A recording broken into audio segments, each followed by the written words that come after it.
À La Réunion, le centre hospitalier du Nord a été le premier à disposer d'une unité de dépistage du Covid-19.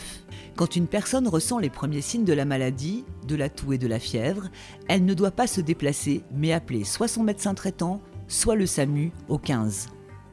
Le schéma le plus classique, ça va être qu'il va appeler le SAMU. Et là, le SAMU, à son niveau, va faire ce qu'on appelle un bilan, c'est-à-dire va poser un certain nombre de questions et va faire une évaluation.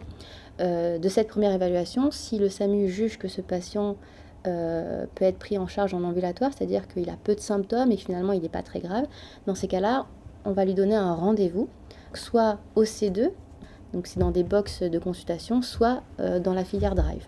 Si jamais il est jugé grave, dans ces cas-là, c'est une prise en charge SAMU et là, ils envoient un véhicule pour le prendre en charge. L'autre manière d'avoir accès à nous, c'est les médecins généralistes qui sont aussi actifs dans cette prise en charge de l'épidémie. Ils peuvent faire une ordonnance au patient qui ensuite peut prendre lui rendez-vous auprès de notre secrétariat pour être convoqué soit au C2, soit au Drive. Les patients venant seuls et présentant des symptômes légers sont plutôt orientés vers le Drive.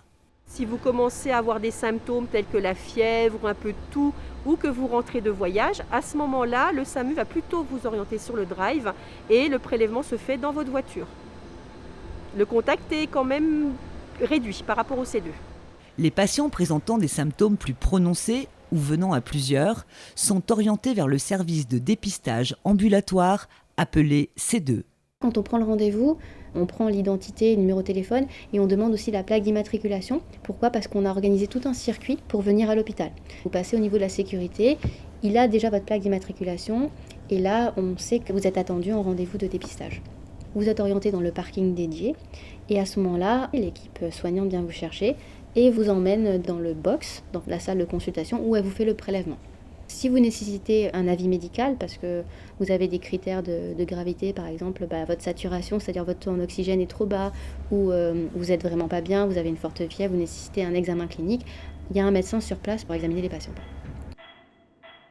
Le centre hospitalier du Sud a lui aussi été doté d'une unité de dépistage qui accueille les patients de cette région.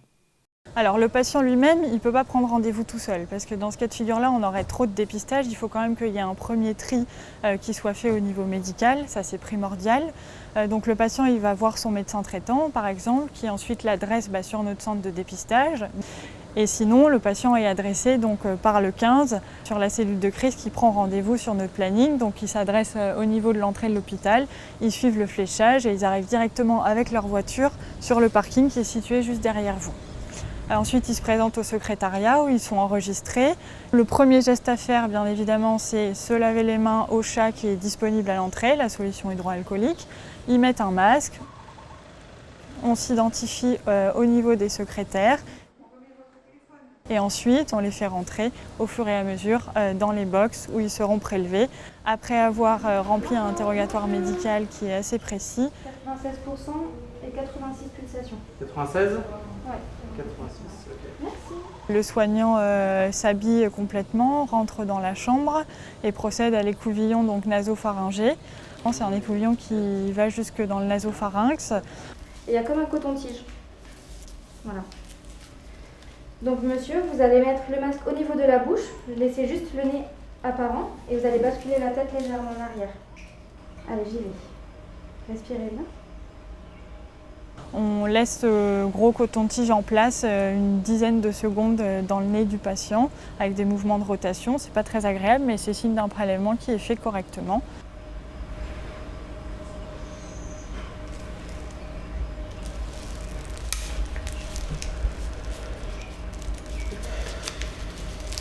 Et puis ensuite, on l'emballe dans un triple emballage sécurisé qui part au laboratoire à Saint-Denis.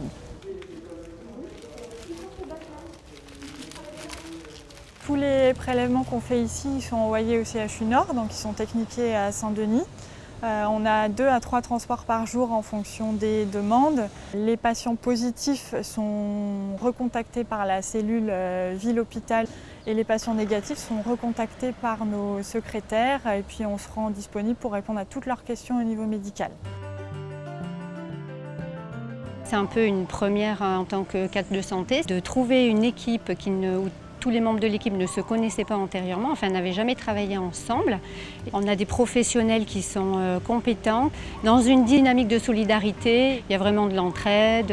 C'est vraiment un point positif du travail aujourd'hui au vu des nouvelles qui ne sont pas toujours réjouissantes au quotidien. On a dû finalement sortir un peu de nos zones de confort et devoir s'adapter aussi à la situation. Donc gérer un peu le stress par rapport à l'arrivée de ce virus dans l'enceinte de l'hôpital. Vraiment une collaboration, je dirais, de toutes les unités de l'hôpital. Au revoir. Au revoir.